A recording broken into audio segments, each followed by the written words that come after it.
পবিত্র কালামে হাকিমের ভিতরে আল্লাহ রাব্বুল আলামিন সুন্দর করে বলে দিয়েছে, গোলাম আমি কোরআনকে নাজিল করে দিয়েছি, এই কোরআনের ভিতরে তোমাদেরকে এমন পথ প্রদর্শক হিসাবে প্রেরণ করলাম।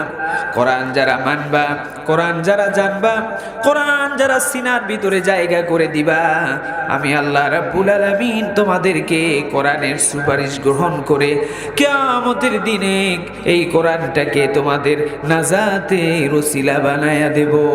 সুবহানাল্লাহ। কোরআনটা আমাদের নাজাতের উসিলা। আজ কোরআন থেকে দূরে আমরা, যেই গোলাম কোরআন থেকে যত দূরে, ওই গোলামের জান্নাত থেকে সে তত দূরে থাকবে। আর যেই মানুষ কোরআনের যত কাছে থাকবে, ওই মানুষটা জান্নাতের তত কাছে থাকবে। কথা বলেন ঠিক কিনা?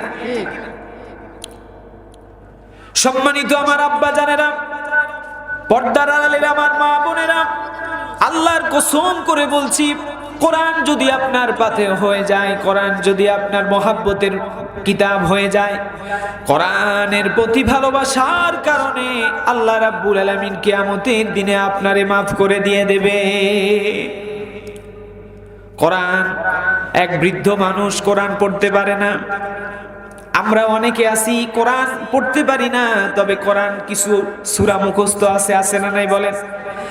পবিত্র কোরআনকে সুন্দর করে আমরা পড়তে পারি না, কিন্তু সূরা ফাতিহা, সূরা ইখলাস, সূরা কাউসার, সূরা ফিল, সূরা ফালাক, সূরা নাস, এগুলো আমরা মুখস্থ করে রাখি।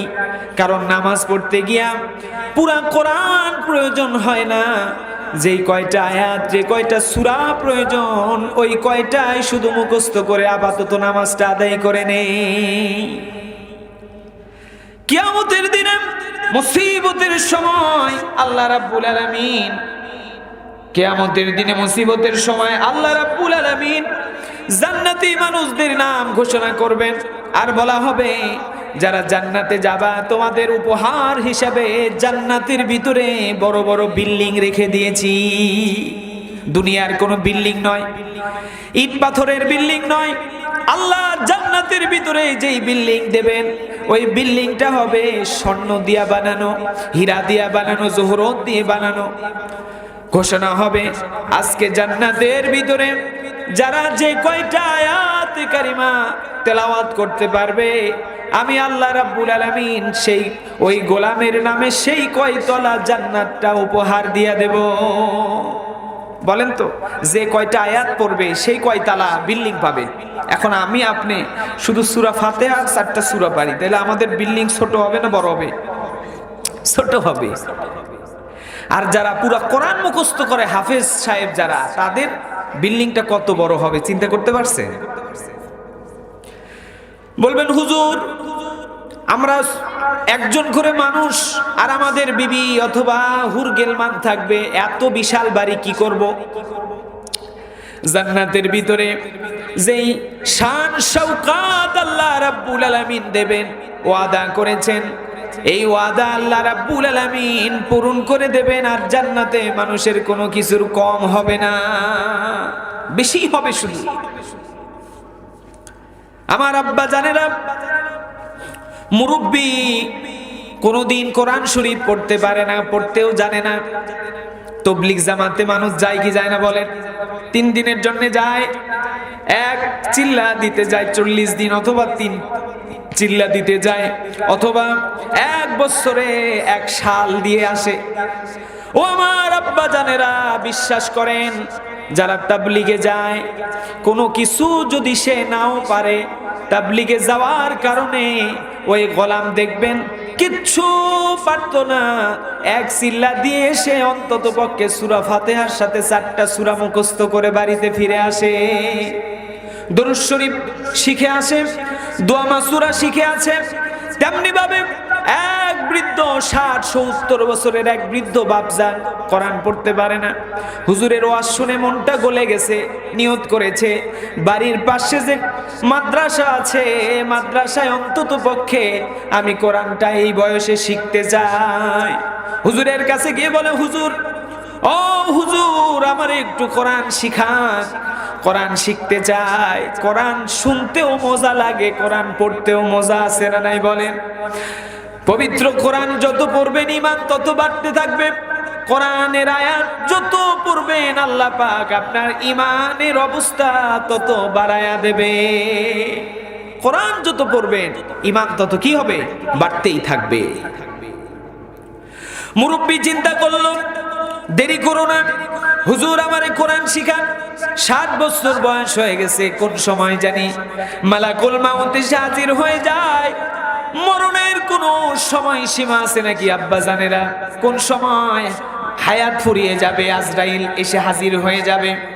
আজরাইল যখন আসবে আপনার থেকে কিন্তু শুনবে না, গোলাম রে তুমি কি কোরআন শিখেছো নাকি? আসবে সময় শেষ, খপ করে জানটা কবজ করে নিয়ে চলে যাবে। এজন্য মরার আগে কিছুই আপনার সম্পদ নাই, অন্তত পক্ষে কোরআনটারে সহিভাবে শিখে যান। কোরআন যদি শিখতে পারেন, এই কোরআনের মর্যাদার কারণে আপনাকে আমাকে আমার আল্লাহ কিয়ামতে মর্যাদাবান বানায়া দেবে।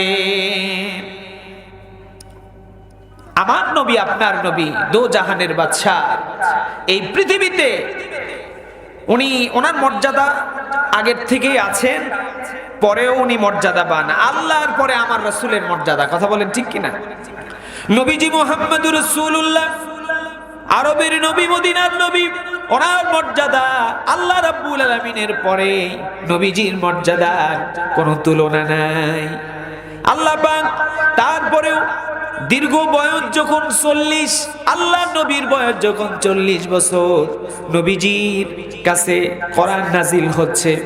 কোরআন নাজিল হওয়ার পরে আল্লাহ পাক বললেন, মুহাম্মদুর রাসূলুল্লাহ, ইয়া রাসূলুল্লাহ, আপনার মর্যাদা বাড়ানোর কারণ হলো আপনার উপরে এই যে কিতাব দিলাম, এই কিতাবের মর্যাদা আমার কাছে বেশি।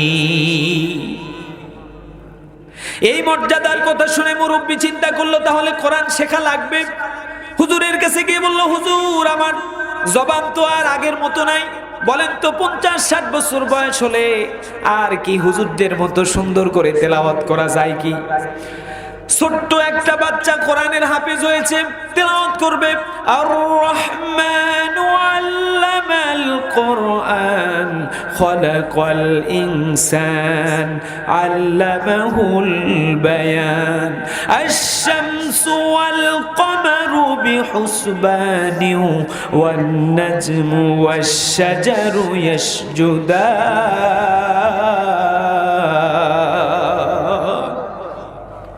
সুন্দর করে তেলাওয়াত করবে। এই রকম করে কি 50-60 বছরের বৃদ্ধ মানুষ তেলাওয়াত করতে পারবে? পারবে না। হুজুরের কাছে গিয়ে বলল, হুজুর জিহ্বা তো আগের মতো নাই, দাঁতগুলো সামনের 2-4টা পড়ে গেছে, এই অবস্থায় আমি কেমনে করে কোরআন পড়বো? আমারে অল্প অল্প করে শিখায়া দেন। মুরব্বি কোরআনকে মহাব্বত করে, মাদ্রাসায় গিয়ে কোরআন পড়তে পারে না, কিন্তু কোরআনটারে বুকের সঙ্গে জড়ায়া ধরে, মুখের ভিতর দিয়ে চুমু খায়, কোরআনের প্রেমে পড়ে গেছে। মুরব্বি বাড়িতে যায়, বাড়িতে গিয়ে দেখে পুত্রবধূ যেই কোরআন পড়ে, কোরআন যেই জায়গায় রাখে তক্তার উপরে, কোরআনটা বুকের ভিতরে নিয়ে অঝরে চোখ দিয়ে পানি বেয়ে বেয়ে পড়ে যায়। আর কোরআনকে মনে মনে প্রশ্ন করে, কোরআন কি তোমারে আমার আল্লাহ তোমারে পৃথিবীতে পাঠিয়েছেন? এই কথাগুলো কার কথা বলেন তো আব্বা জানেরা? কোরআনের কথা কার কথা? আল্লাহর কথা। আল্লাহ রাব্বুল আলামিন কোরআনুল কারীম নাজিল করে দিয়ে বললেন, এই কোরআনে যা কিছু দিয়েছি সবগুলো আমি আল্লাহ রাব্বুল আলামিনের কথা। কোরআন আমার কথা। কোরআন যারা পড়বে ওই গোলামরা পৃথিবীর কারো সঙ্গে কথা বলে না, সরাসরি আমি আল্লাহ রাব্বুল আলামিনের সঙ্গে কথা বলে। মুরব্বি হুজুরকে বলল, বাবা ও মাদ্রাসার হাফেজ সাহেব, আমারে কোরআন শরীফ শিখায়া দেন। বলে, ও আব্বাজান। মুরব্বি বলেন, আজকে পড়েন আলিফ। একদিন গেছে, পুরা দিন শেষ হয়ে যাওয়ার পরে মুরব্বি শুধু শিখেছে আলিফ, দ্বিতীয় দিন শিখেছে বা, তৃতীয় দিন শিখেছে তা। বাচ্চারা পড়ে না আলিফ বা তা, এই 3টা অক্ষর 3 দিনে শেখার পরে আল্লাহর গোলাম এই মুরব্বি রাতের বেলা আল্লাহর নাম নিয়ে বিছানার ভিতরে ঈশার নামাজ পড়ে ঘুমায় গেছে। ঘুমায় যাওয়ার পরে ওই ঘুমই মুরব্বির শেষ ঘুম। আর সকালে ফজরের নামাজে উঠতে পারে নাই। রাতের বেলা ঘুমের ভিতরে আজরাইল এসে তার জানটা কবজ করে নিয়েছে। পবিত্র কালামে হাকিমের ভিতরে আল্লাহ পাক বলেছেন, কুল্লু নাফসিন যায়িকাতুল মাউত। মৃত্যুর স্বাদ গ্রহণ করতে হবে। মরণ থেকে কেউ পালাতে পারবে না, মরণ থেকে কেউ বাঁচতে পারবে না। মরণ থেকে যেথায় পালাও, মরণ তোমায় লইবে ঘিরি। যদিও তুমি আকাশ পানে লাগিয়ে ওঠো সিঁড়ি। সিঁড়ি বেয়ে যদি আকাশে উঠি, আজরাইলকে ফাঁকি দিতে পারবে? বিশাল বড় একটা ঘর বানাইছেন। ঘরের ভিতরে দরজা জানালা বন্ধ করে শুয়ে আছেন। যদি বলেন আজরাইল এই ঘরে আসতে পারবে না, আমার আল্লাহ রাব্বুল আলামিন আজরাইলকে এত অল্প পাওয়ার দিয়ে তৈরি করেন নাই। প্রাচীর যদি সীসা গলিত প্রাচীর দিয়া ঘর বানায়া সেই ঘরের ভিতরেও আপনি থাকেন, আল্লাহ রাব্বুল আলামিন আজরাইলকে সেখানেও পাঠায়া দিতে পারে। আব্বা জানেরা, মুরব্বিয়ান, রাতের বেলা ঘুম থেকে আর উঠতে পারলেন না। আমরাও কিন্তু বলেন যে ঘুমায়া যাব, ঘরের ভিতরে অনেক মানুষ কিন্তু ঘুমায়া গেছে। এই ঘুমই যে তার জীবনের শেষ ঘুম হবে না, আর কোনো গ্যারান্টি আছে নাকি আব্বা জানেরা? এই ঘুমই আমাদের জীবনের অনেকেরই শেষ ঘুম। পরের দিনে যখন সে লাশ হয়ে যাবে, বন্ধু বান্ধব বলবে, আহারে মুরব্বির সঙ্গে কালকে বসে বসে চা খাইলাম, কত গল্প করেছি, রাতের বেলা ভালো মানুষ ঘুমায়া গেল, কি এমন হলো, দুনিয়ার থেকে বিদায় নিয়ে চলে গেল। আমি আপনিও এই লাশ হয়ে যেতে পারি। আমি আপনারও লাশ রাতের বেলা বিছানা থেকে জিন্দা মানুষ শুয়ে পড়বো, আর আমাদের লাশটাকে মানুষেরা বের করবে ঘর থেকে। আমার কলিজার টুকরা মুসল্লিরা, আমার প্রিয় মোহাব্বতের মুসলমান, আপনাদেরকেও বলি, টেলিভিশন ছেড়ে দেন, মোবাইল ফোন ছেড়ে দেন, ফেসবুক, টিকটক, ইউটিউব ছেড়ে দিয়া আল্লাহর কোরআনকে আপনার সঙ্গী বানায় নেন। বিশ্বাস করেন, কোরআন যদি সঙ্গী হয়ে যায়, মুরব্বির অবস্থা যেমন আমার আল্লাহ করেছে, আপনারা ঘটনাটা শুনলে বুঝতে পারবেন। এবার মুরব্বি যখন মারা গেল, জানাজা নামাজ কমপ্লিট হয়ে গেল, ধোয়া তারে জানাজা নামাজ পড়লো। ইমাম সাহেব খুব আফসোস করলো। মাদ্রাসার হুজুরি, মসজিদের ইমাম সাহেব চিন্তা করলো, এলাকার মানুষ জানো নাকি 70 বছর বয়সে এই মুরব্বি শেষ বয়সে গিয়ে আমার কাছে কান্না করে করে বলে, হুজুর সারাটা জীবন আমার ব্যথা গো, আমি কোরআন শিখতে পারি নাই, ও হুজুর আমার একটু কোরআন শিখায়া দেন। একদিন শুধু সহিভাবে আলিফ শিখেছে, দ্বিতীয় দিনে বা শিখেছে, তৃতীয় দিনে তা শিখেছে, 3 দিন কোরআনের 3টা অক্ষর শেখার পরে মারা গেল। জানি না আল্লাহ রাব্বুল আলামিন তার সঙ্গে কি আচরণ করবে। তবে মুরব্বিকে দেখেছি কোরআন পড়তে না পারলেও কোরআনটা বুকের ভিতরে নিয়া চোখ দিয়া দর দর করে পানি ছেড়ে কান্না করত। আল্লাহর কাছে সাক্ষী দেই রাব্বে কাবা, মুরব্বি কোরআনকে ভালোবেসেছে, তুমি আল্লাহ তোমার এই গোলামকে ভালোবাসো। জানাজা নামাজ শেষ, এবার সবাই নিয়ে তার কবরের ভিতরে দাফন করা হলো। কবরের ভিতরে রাখার পরে আল্লাহর 2 ফেরেশতা কবরের ভিতরে সওয়াল জবাব করতে আসে কিনা বলেন? এই কথা বলেন, সওয়াল জবাব করতে আসে কিনা? কিরামান কাতিবিন, মুনকার নাকির। কিরামান কাতিবিন থাকে আমাদের 2 কাঁধে। তারা সারা পৃথিবীতে যতদিন বেঁচে থাকবো, আমরা ভালো কাজ করব না খারাপ কাজ করব, সব লিপিবদ্ধ করে। দুনিয়াতে দেখবেন ক্যামেরা আছে না, মোবাইলের ক্যামেরা। কেউ এখন দেখবেন মোবাইলে কেউ যদি কোথাও কোনো খারাপ কাজ করে, মানুষকে হত্যা করার জন্য গুলি করে, এটাও কিন্তু পরবর্তীতে সিসি ক্যামেরায় ধরা পড়ে যায়। এই যে হাদিকে যে 2 জন মোটরসাইকেলে গিয়ে গুলি করেছে, পরে সিসি ক্যামেরায় আপনারা টেলিভিশনে দেখেন নাই, 2 জন পালায়ে যাচ্ছে গুলি করে। দুনিয়ার অপরাধী যদি ক্যামেরার ভিতরে তাদেরকে ভিডিও করে রেখে দেওয়া যায়, তাদেরকে যদি শনাক্ত করা যায়, যে ক্যামেরা বানানোর বুদ্ধি যে মালিক দিলেন, তার কাছে কি আমাদের ক্যামেরা আছে না নাই? কিরামান কাতিবিন, দুইজন আমাদের ভালো মন্দ লেখে। আর লেখা তখনই বন্ধ হয়ে যায় নিঃশ্বাস যখন ফুরায়া যায়, আজরাইল এসে যখন আমাদের জানটা কবজ করে ফেলবে, কিরামান কাতিবিনের ছুটি হয়ে যাবে। তারা দুইটা খাতা আল্লাহর দরবারে জমা দিয়ে তারা বিদায় নিয়ে চলে যাবে। আর দুইজন ফেরেশতা কবরের ভিতরে আসবে, মুনকার নাকির। মুনকার নাকির এসে বলবে, মান রব্বুকা ওয়া মা দীনুকা ওয়া মা নাবিয়ুকা, অথবা প্রশ্ন করবে, মান হাযার রাসূল, ও দুনিয়ার মানুষ বলো বলো বলো, যে আল্লাহ তোমারে খাওয়ালো, যে আল্লাহ তোমারে পড়াইছেন, যে আল্লাহ তোমারে রিজিক দিলেন, যে আল্লাহ তোমারে এত কিছু নাজ নিয়ামত দিয়া দুনিয়াতে প্রেরণ করেছিলেন, ওই রবকে কি তুমি চিনো নাকি? তোমার রবকে? মান রব্বুকা। বান্দা যদি ইমানদার হয় প্রশ্নের উত্তর দিতে পারবে, আর বান্দা যদি ইমানদার না হয় বান্দার প্রশ্নের উত্তর দিতে পারবে না, শুধু বলবে লাদরি লাদরি, কিচ্ছু জানি না, কিচ্ছু জানি না। আর তখনই মুনকার নাকির তারে মাইর শুরু করে দেবে। আব্বা জানেরা, দুনিয়াতে আপনি মুরব্বী মানুষ, কেউ যদি অন্যায় ভাবে আপনার গালে একটা সর মারে, বলেন তো সহ্য করতে পারবেন? কবরের ভিতরে এই মুনকার নাকির একজন হবে বধির আর একজন হবে অন্ধ। দুইজন মারতে মারতে আপনারে ছিন্ন বিচ্ছিন্ন করে দেবে। আব্বা জানার ঈমান নিয়ে যদি কবরে না যান, কবরটা জাহান্নামের টুকরা হয়ে যাবে।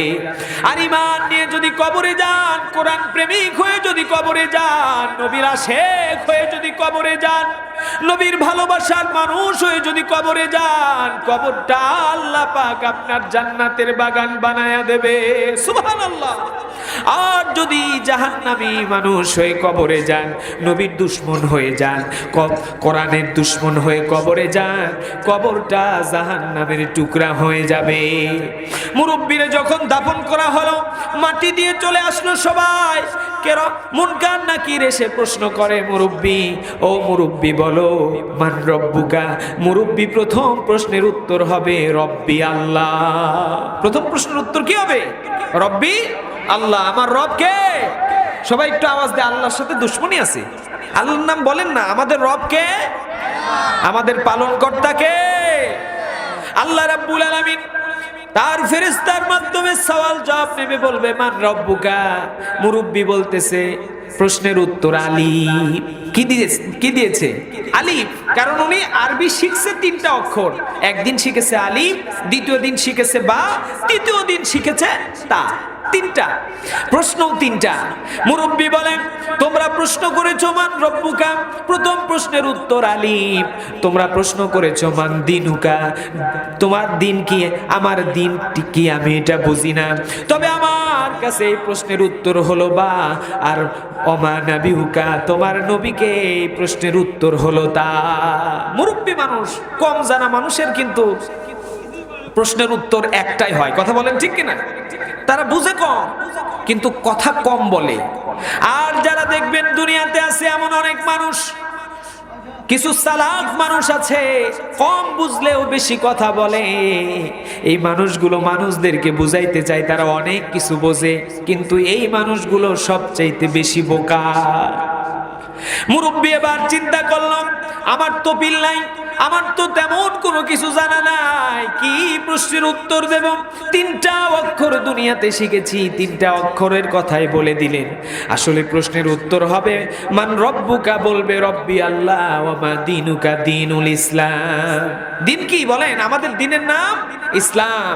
কোরআনুল হাকিমে আল্লাহ রাব্বুল আলামিন বলেছে, ইনদাদ-দীনা ইনদাল্লাহিল ইসলাম।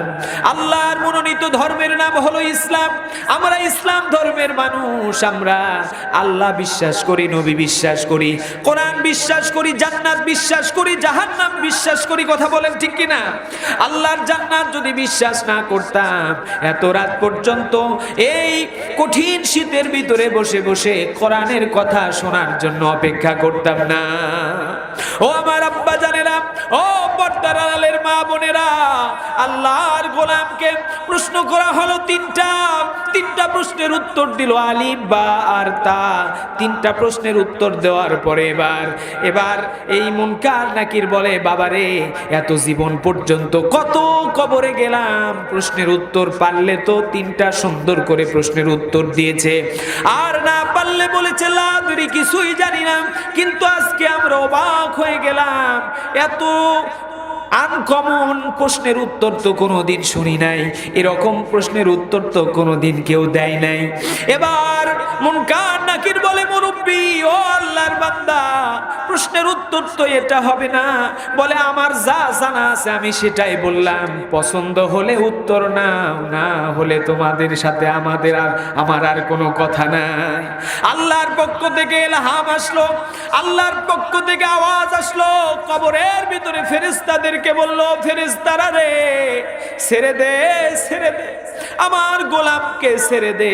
দুনিয়াতে আমার গোলাম 60 বছর বেঁচে ছিল, 70 বছর বেঁচে ছিল, কোরআন পড়তে পারে নাই, শেখার চেষ্টাও করে নাই।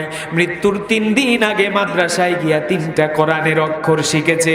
ও আমার ফেরেশতারা, তোমরা জানো না কোরআনুল কারীমের আলিফ অক্ষর যদি এক পাল্লায় রাখা হয়, 7 তবক আসমান 7 তবক জমিন এক পাল্লায় রাখবেন, আর পবিত্র কোরআনুল কারীমের একটা আলিফকে এক পাল্লায় রাখবেন, আলিফ অক্ষরের সওয়াবের ভারী হয়ে যাবে, ওজন ভারী হয়ে যাবে। এজন্য আল্লাহ পাক বললেন, ও ফেরেশতারা, ছেড়ে দাও, আমার গোলামরে কষ্ট দিও না, তাকে আযাব দিও না, তারে ছেড়ে দাও। আমি আল্লাহ রাব্বুল আলামিন বান্দার অন্তরের খবর রাখি। আমাদের অন্তরের খবর আল্লাহর কাছে আছে না নাই? ইন্নাহু আলিমুম বিযাতুস সুদূর লা তাকনাতু মির রাহমাতিল্লাহ ইন্নাল্লাহা ইয়াগফিরুয যুনুবা জামিআ। কোরআনুল হাকিমে আল্লাহ পাক বললেন, অন্তরের খবর আমি রাখি। গোলাম, গুনাহ করেছো, কোন রাস্তা খুঁজে পাও না, জিনা করেছো, ফিরে আসো আমার দিকে, মদ খেয়েছো, ফিরে আসো আমার দিকে, তোমরা সুদ খেয়েছো, আমার দিকে ফিরে আসো। আমি আল্লাহ রাব্বুল আলামিনের রহমতের দরজা এখনো বন্ধ করি নাই। লা তাকনাতু মির রাহমাতিল্লাহ, আমার রহমতের দরজা বন্ধ না। যত গুনাহ করো আমার দরজায় এসে একবার ভিক্ষা চাও, গুনাহ থেকে মুক্তি চাও, আমি আল্লাহ জীবনের সমস্ত গুনাহ মাফ করে তোমাদেরকে আমি মুক্ত করে জান্নাতি বলে ঘোষণা দিয়ে দেব। সুবহানাল্লাহ। আমার আব্বা জানেরা, ও আমার মায়েরা, আমার মা বোনদের জন্য আমার কথা, মা বোনরাই তো পৃথিবীর শ্রেষ্ঠ রমণী, কথা বলেন ঠিক কিনা? একজন আল্লাহওয়ালা মা যদি আপনার পরিবারে থাকে, পরিবারটা জান্নাতের টুকরা হয়ে যায়। মা যদি ভালো হয়, সন্তান ভালো হয়, কথা বলেন ঠিক কিনা? গাছ যদি ভালো হয়, গাছের ফল ভালো হয়, কথা বলেন ঠিক কিনা? গাছ যদি ভালো হয়, গাছের ফল ভালো হয়। একজন মা যদি পরহেজগার হয়, মুত্তাকি হয়, একজন মা যদি কোরআন প্রেমিক হয়, একজন মা যদি আল্লাহর নবীজির মোহাব্বত ওয়ালা হয়, আল্লাহ রাব্বুল আলামিন ওই মার গর্ভে আব্দুল কাদের জিলানী পাঠায়া দেয়। মা সবচাইতে দামি একটা মর্যাদাবান নাম। আল্লাহর নবীজির এমন নবীজি ছোটবেলায় বাবাকে হারিয়েছেন, পৃথিবীতে তার আব্বার মুখটাও দেখতে পারে নাই। আল্লাহর নবীজি যখন মা আমিনার গর্ভের ভিতরে, তখনই তার আব্বা বিদায় নিয়ে চলে গেছেন। মা 6 বছর বয়স, তারপরও আল্লাহর নবীজি মার ভালোবাসাও তেমন কিসমতে জোটে নাই। নবীজিকে দুধ মা হালিমার কাছে রেখে আমিনা আরবের ভিতরে থাকছে, মক্কার আদলে, আর হালিমাতু সাদিয়া বিশ্ব নবীজিকে দুধ পান করায় লালন পালন করেছে। এজন্য মার কাছেও বেশি দিন থাকার সুযোগ হয় না আল্লাহর নবীজির। এই নবীজি যখন বড় হলেন, বড় হওয়ার পরে 23 বছর বয়সে বিশ্ব নবীজি খাদিজাতুল কুবরার সঙ্গে বিবাহ হয়ে গেলেন। নবীজির বিয়ে হওয়ার পরে খাদিজাতুল কুবরা রাদিয়াল্লাহু তাআলা আনহা নিজের সমস্ত সম্পদ নবীজির কদম মোবারকে দিয়ে দিলেন। বললেন, ইয়া রাসূলুল্লাহ, হে ইয়া হাবিবাল্লাহ, এই সম্পদ এখন থেকে আর আমার না। আরবের ভিতরে সবচাইতে বেশি ধনাঢ্য মহিলা ছিল খাদিজাতুল কুবরা। বলেন আল্লাহু আকবার। খাদিজা রাদিয়াল্লাহু তাআলা আনহার সম্পদ দিয়া ইসলামের যত উপকার হয়েছে, এমন উপকার আর আসমানের নিচে জমিনের উপরে আর কোনো মানুষের সম্পদ ইসলামের উপকার হয় না। খাদিজা রাদিয়াল্লাহু তাআলা আনহা, ওনাকে বিবাহ করার পরে আল্লাহ খাদিজাকে এত মর্যাদা দিলেন, খাদিজাকে আমার স্বয়ং আল্লাহ সালাম পাঠায়া দিয়েছেন। বলেন আল্লাহু আকবার। খাদিজাকে সালাম পাঠালেন, ও আমার আম্মা জানেরা, মা যদি মর্যাদাবান হয়, ওই মার মর্যাদা আমার আল্লাহ বাড়ায়া দেয়। খাদিজাতুল কুবরা রাদিয়াল্লাহু তাআলা আনহা ইসলাম গ্রহণ করার ভিতরে সর্বপ্রথম রমণী। খাদিজার আগে আর কেউ কোনোদিন ইসলাম গ্রহণ করেন নাই। নবীজি খাদিজার কাছে গিয়ে বলল, প্রাণপ্রিয় তোমা বিবি, আমার আল্লাহ আমারে নবুয়তি দিয়েছে। নবুয়তি পাওয়ার পরে সর্বপ্রথম খাদিজার কাছে এসে বিষয়টা আল্লাহর নবী জানানোর পরে খাদিজা বলে, অবশ্যই আপনি বিশ্ব নবী, আপনি রহমতের নবী, আপনি আল্লাহর পয়গম্বর, এর ভিতরে কোনো ভুল নাই, সন্দেহ নাই। আমার হাতে হাত রেখে এক্ষুনি তাওহীদের কালেমা পড়ে আমারে মুসলমান বানায় দেন। পড়ে লা ইলাহা ইল্লাল্লাহু মুহাম্মাদুর রাসূলুল্লাহ। খাদিজার সঙ্গে আল্লাহ নবীজির বিবাহ হওয়ার পরে সম্পদ যা ছিল সব ইসলামের খেদমতে ব্যয় করে দিলেন। আল্লাহর নবীজি অনেক ধনী হইতে চাইলে হতে পারতেন, কথা বলেন ঠিক কিনা? নবীজি দুনিয়ার সুখ শান্তি চাইলেন না, আল্লাহর নবীজি দুনিয়ার কোনো স্বাচ্ছন্দ্য চাইলেন না। নবীজির সব সময় চিন্তা ছিল একটাই, আমার উম্মতদের কেমনে জাহান্নাম থেকে জান্নাতে পাঠানো যায়। আমরা শুধু বলি দুনিয়া দুনিয়া দুনিয়া দুনিয়া, আর আমার নবী বলে উম্মতি উম্মতি উম্মতি। আল্লাহু আকবার। আল্লাহ নবীজি সব সময় শুধু বলে উম্মতি, ও আমার উম্মতেরা জাহান্নামে যায়ও না। নবীজির প্রিয় 4 জন কন্যা সন্তান, কয়জন বলেন? মেয়ে কয়টা ছিল? 4টা রমণী, 4টা কন্যা সন্তানের ভিতরে আল্লাহর নবীজি সবচাইতে প্রথম মেয়ে সন্তান যিনি ছিলেন ফাতিমা রাদিয়াল্লাহু তাআলা আনহা। ফাতিমারে আল্লাহর নবীজি বেশি মহব্বত করতেন। ফাতিমা রাদিয়াল্লাহু তাআলা আনহা উনি যখন যুবতী হয়ে গেলেন, বিবাহ দেওয়ার উপযুক্ত হয়ে গেলেন, নবীজি মদিনা শরীফের ভিতরে বসে মসজিদে নববীর ভিতরে টেনশনে আছে। বলেন তো, বিবাহর উপযুক্ত মেয়ে সন্তান বাড়িতে যদি থাকে, বাবার কি রাতে ঘুম হয়? চিন্তা করে একজন ভালো পাত্র হলে দ্রুত মেয়েটারে বিবাহ দিয়ে দেব, টেনশন মুক্ত হব, দুশ্চিন্তা মুক্ত হব।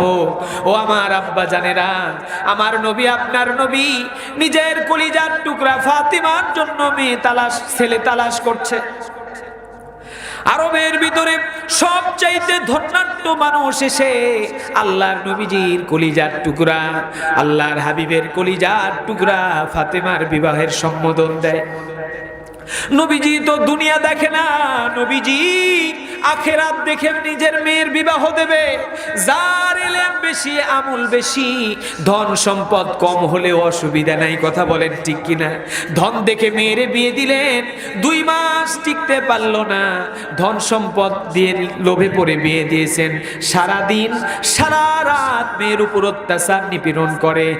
ওই যে আপনার যৌতুকের জন্য টাকা দাও, পয়সা দাও, মোটরসাইকেল দাও, এইটা দাও, সেইটা দাও বলে বলে মেয়েকে মারে, প্রহার করে, মেয়েকে কষ্ট দেয়। ও আব্বা জানেরা, এজন্য টাকা পয়সা দেখে বিয়ে দেওয়ার চাইতে দিনদার দেখে বিয়ে দেওয়া দরকার।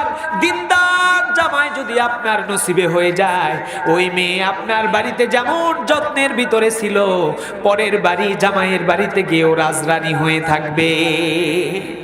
আর যদি দুনিয়া দেখে বিয়ে দেন, ওই মেয়ের নসিবে শুধু কষ্ট আর কষ্টই থাকবে।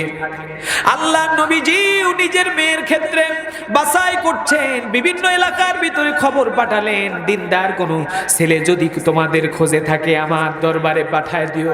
নবীজি প্রতিদিন মসজিদে নববীতে টেনশন, মাথার ভিতরে একটাই চিন্তা, আমার নবীজি তার কলিজার টুকরা ফাতেমাকে বিবাহ দেবেন। আল্লাহ নবীজি মক্কা মদিনার ভিতরে এমন কোন ধনী ছেলে নাই যার বিবাহের প্রস্তাব আসে নাই, কারণ নবীজি দুনিয়ার বাদশা ছিলেন না, নবীজি আখিরাতের বাদশা। ঠিক কি না? আল্লাহ নবীজি দুনিয়ার বাদশা থাকলে ওনার অবস্থা ছিল একেবারে দরিদ্রের মতো, তবে দুনিয়া আখিরাতের বাদশা ছিলেন আল্লাহর নবীজি। আল্লাহর নবীজির মেয়েকে বিয়ে করার জন্য সবাই একেবারে পাগল পারা ছিল, কিন্তু আল্লাহর নবীজি চিন্তা করলো, দুনিয়া দেখে আমার কলিজার টুকরারে বিয়ে দেব না, আখিরাত দেখে দিনদার দেখে একটা জামাই আমার লাগবে। আবু বকর বিভিন্ন মানুষকে বলল, কিন্তু কোনো লাভ হলো না। মুহূর্তের ভিতরে নবীজি টেনশনে পড়ে গেলেন। আবু বকর সবার কথা বন্ধ করে দিয়া মরুভূমির ভিতরে আল্লাহর নবীজির কলিজার টুকরো সাহাবী আলী রাদিয়াল্লাহু তাআলার কাছে গিয়ে বললেন, আলী রে, মক্কা মদিনার কত ধন্যাঢ্য মানুষ এসে ফাতেমার বিবাহের প্রস্তাব দিল, আল্লাহর নবীজি কারো প্রস্তাবে রাজি হলেন না। আমার কেন যেন মনে হয় নবীজি তোমার জন্য অপেক্ষা করছে। আল্লাহু আকবার। আলী রাদিয়াল্লাহু তাআলা আনহু আজমাইন এসে নবীজির কাছে এসে বললেন, আসসালাতু আসসালামু আলাইকা ইয়া রাসূলুল্লাহ, আসসালাতু আসসালামু আলাইকা ইয়া হাবিবাল্লাহ। মসজিদে নববীতে আল্লাহর নবী মসজিদে মেম্বারে বসে আছেন, যিনি বক্তা নিয়ে আসেন, অসুবিধা নেই, বক্তা নিয়ে আসেন। নবীজি মসজিদ নববীতে বসে আছেন, নেতা যিনি হবেন তিনি মসজিদের ইমামও হবেন। কথা বলেন ঠিক কিনা? এখনকার নেতাগুলো তো আপনি জানাজা নামাজও পড়তে পারবে না, ফজরের নামাজও পড়তে পারবে না। কথা বলেন ঠিক কিনা? এদেরকে ইমামতি দিলে দেখবেন আপনারা সেজদায় গেছেন, ইমাম সাহেবই নাই, ও উঠে চলে যাবে ভয়ে। কথা বলেন ঠিক কিনা? এজন্য যিনি সমাজের নেতা তিনি মসজিদেরও ইমাম হওয়ার যোগ্যতা রাখতে হবে, কারণ আগামীতে আমরা স্বপ্ন দেখছি, আগামীতে কোরআনের একটা আবহাওয়া এই বাংলাদেশে শুরু হয়ে গেছে। আমরা চাই এই দেশটা কোরআন দিয়ে চলুক। কথা বলেন ঠিক কিনা? কোরআন যদি আমাদের দেশের সংবিধান হয়, কোরআন যদি আমাদের দেশের আইন বই হয়ে যায়, এই দেশে রাহাজানি থাকবে না, চুরি থাকবে না, ডাকাতি থাকবে না, এই দেশে রেপ থাকবে না, ধর্ষণ থাকবে না।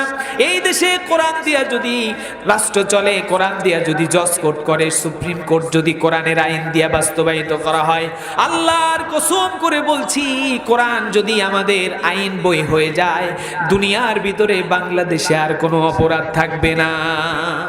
এজন্য নিয়ত করেন আমার আব্বা জানেরা, ও আমার মায়েরা, আল্লাহ পাকের বিধান দিয়া দেশ চলবে, দুনিয়া চলবে, সমাজ চলবে, রাষ্ট্র চলবে। দুনিয়ার সমস্ত আইনকে আমার আল্লাহ বাতিল বলে ঘোষণা করে দিয়ে আল্লাহর জমিনে আল্লাহর দ্বীন প্রতিষ্ঠিত করার জন্য যুগে যুগে নবীরা জীবন দিয়েছে, সাহাবীরা জীবন দিয়েছে, তাবেঈনগণ জীবন দিয়েছেন। এমনকি এই যুগে এসেও এই যে শরীফ উসমান হাদির মতো তাগড়া যুবকেরাও জীবন দিয়েছে। আল্লাহ রাব্বুল আলামিন আল্লাহ নবীজির কাছে আলী রাদিয়াল্লাহু তাআলা উনি এসে দরজায় দাঁড়িয়ে আছেন, আল্লাহ নবীজির কাছে বিয়ের প্রস্তাব দেবে ফাতেমা। আল্লাহ নবী নিজের থেকে আগেই বললেন, ও আলী রে, তুমি এখন কেন অনেক আগে কেন আসলা না? তোমার জন্যই তো অপেক্ষা করছি। আলী রাদিয়াল্লাহু তাআলা চোখ বেয়ে গাল বেয়ে দর দর করে চোখের পানি বের হয়। আল্লাহ নবীজিরে বলে, ইয়া রাসূলুল্লাহ, ইয়া হাবিবাল্লাহ, কেন আমি আসছি আপনি বুঝলেন কেমনে? বলে, আলী রে, আল্লাহর পক্ষ থেকে জিবরাইল এসে আমার কানে কানে বলে গেল, আপনার মেয়ের জামাই হিসাবে আমার আল্লাহ আলীরে চয়েস করেছে। সুবহানাল্লাহ। আলীরে পছন্দ করেছে। আল্লাহর নবীজি আলীরে বলল, আলী তুমি রেডি হও। আল্লাহ নবীজির কলিজার টুকরা সাহাবী আলী রাদিয়াল্লাহু তাআলা আনহু বললেন, ইয়া রাসূলুল্লাহ, ইয়া হাবিবাল্লাহ, বাড়ি নাই, ঘর নাই, টাকা নাই, পয়সা নাই, আপনার কন্যারে যদি বিবাহ করি কি খাওয়াবো, কোথায় রাখবো? খাওয়ানোর মালিক কে বলেন? আল্লাহ পাক রিজিকের মালিক। অনেক ছেলে পেলে আছে, ছেলের অভিভাবক আছে, বলবে বাবারে বিয়ে তো করাবো, খাওয়াবি কি? আসলে ওই ছেলে তো কোনো মানুষের রিজিকের বন্দোবস্ত করেন না, রিজিকের মালিক হলেন স্বয়ং রব্বুল আলামিন। আলী রাদিয়াল্লাহু তাআলা বললেন, আমি যেই দিন আপনার বাড়িতে রান্না হয় ওই দিন আমি খাই, ইয়া রাসূলুল্লাহ। যেই দিন রান্না হয় না আমি আলী পাথর পেটের সঙ্গে বেঁধে রাখি। আপনার রাজকন্যাকে যদি আমার সঙ্গে বিবাহ দেন, আমি কেমন করে তারে আমি ভালো রাখবো? ইয়া রাসূলুল্লাহ, আল্লাহর নবী বলল, আলী রে, দুনিয়ার পার্থিব সম্পদ যদি আমি চাইতাম, আরবের সবচাইতে ধনাঢ্য ব্যক্তির সঙ্গে আমার মেয়ের বিবাহ দিতে পারতাম, কিন্তু দুনিয়া আমার চাই না। আমি আখিরাত চাই, পরহেজগারিতা চাই, আল্লাহওয়ালা চাই।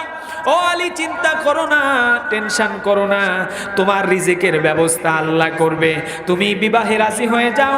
আলী বলল, ঠিক আছে ইয়া রাসূলুল্লাহ, আমি রাজি, তবে আপনার মেয়ে যদি আমার সঙ্গে বিবাহ বসতে রাজি হয় তবেই রাজি। মেয়েদেরও পারমিশন দরকার আছে। আল্লাহ নবীজি দেরি করলেন না, মেয়ের কাছে গিয়ে বললেন, ও মা ফাতিমা, তোমার জন্য একটা প্রস্তাব নিয়ে এসেছি। প্রস্তাব হলো, ইয়া রাসূল, ও আমার কন্যা ফাতিমা, তোমার জন্য একটা ভালো প্রস্তাব আনছি, একটা ছেলের সন্ধান পাইছি। বলে, ছেলেটাকে? বলে, ও মা ফাতিমা, ছেলেটার লকব হলো আনা মাদিনাতুল ইলমি ওয়া আলিউম বাবুহা। মদিনা জ্ঞানের শহর হলো আমি মুহাম্মদুর রাসূলুল্লাহ সাল্লাল্লাহু আলাইহি ওয়াসাল্লাম, আর এই শহরে প্রবেশের দরওয়াজা যেই লোক, তার নাম আলী। আজকে বিবাহর প্রস্তাব নিয়ে এসেছি, সেই ব্যক্তি আর কেউ না, সেটা হলো আলী রাদিয়াল্লাহু তাআলা। বলল, আলী তো সেই মানুষ যুদ্ধের ময়দানে যত যুদ্ধের সেনাপতির দায়িত্ব পালন করেছেন। আল্লাহ নবীজির কলিজার টুকরা সাহাবী আলী প্রত্যেক যুদ্ধে বিজয় নিয়ে আল্লাহ নবীর কদমে হাজির। সুবহানাল্লাহ। আলী একটা যুদ্ধেও পরাজিত হয় নাই। যুদ্ধের দামামা বেজে যাওয়ার পরে আলী রাদিয়াল্লাহু তাআলাকে আল্লাহ নবী নিজের তরবারি উপহার দিয়েছে। নবীজির তরবারির নাম ছিল জুলফিকার। আজ মুসলমানের হাতে তরবারি নাই, মুসলমানের হাতে মোবাইল, কথা বল ঠিক কিনা? মুসলমানের হাতে এক হাতে কোরআন আর এক হাতে থাকা লাগতো তরবারি। দুই হাতে, এক হাতে কোরআন আর এক হাতে যদি তরোয়াল থাকতো, বলেন কোন কাফেরের বাচ্চা আমাদের দিকে চোখ রাঙাতে পারতো?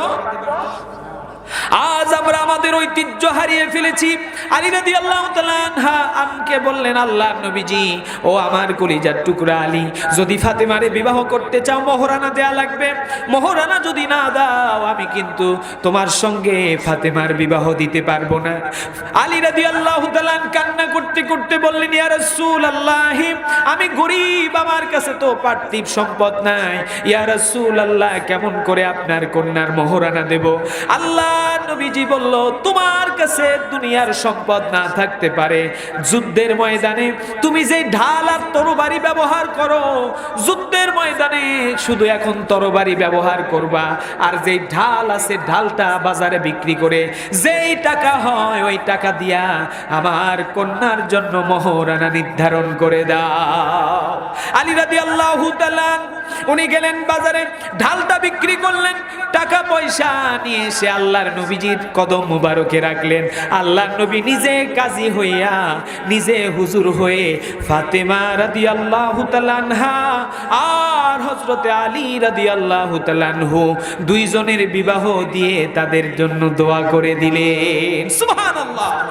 এজন্য আমার আব্বা জানেরা, বিবাহ ইসলামের গুরুত্বপূর্ণ একটা বিষয়।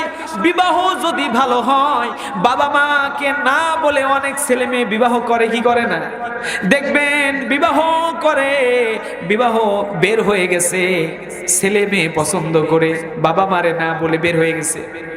2-4 মাস বাহিরে থাকছে, বিবাহ করে নাই, অবিবাহিত অবস্থায় একসাথে থাকছে। বলেন এই অবস্থায় যদি মেয়ের গর্ভে বাচ্চা আসে, ওই বাচ্চা কি হালাল জাদা হবে না হারামজাদা হবে?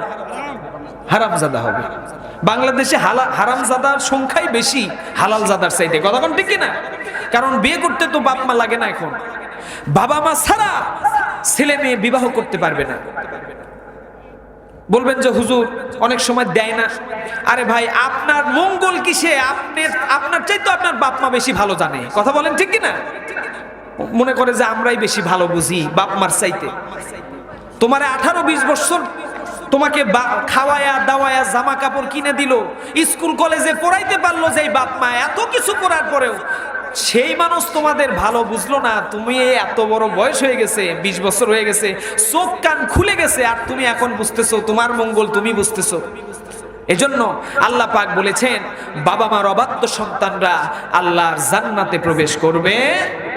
আল্লাহ পাক আমাদের সকলকে কোরআন মেনে, রাসূলের আদর্শ মেনে, রাসূলের বৈবাহিক জীবন, রাসূলের সামাজিক জীবন, ব্যক্তিগত জীবন, রাষ্ট্রীয় জীবন সবগুলো অনুসরণ করে আল্লাহর এই 56,000 বর্গ কিলোমিটারটা আল্লাহ যাতে কোরআন দিয়ে সুন্দর করে সাজিয়ে দেয়। সকলে বলেন আল্লাহুম্মা আমিন।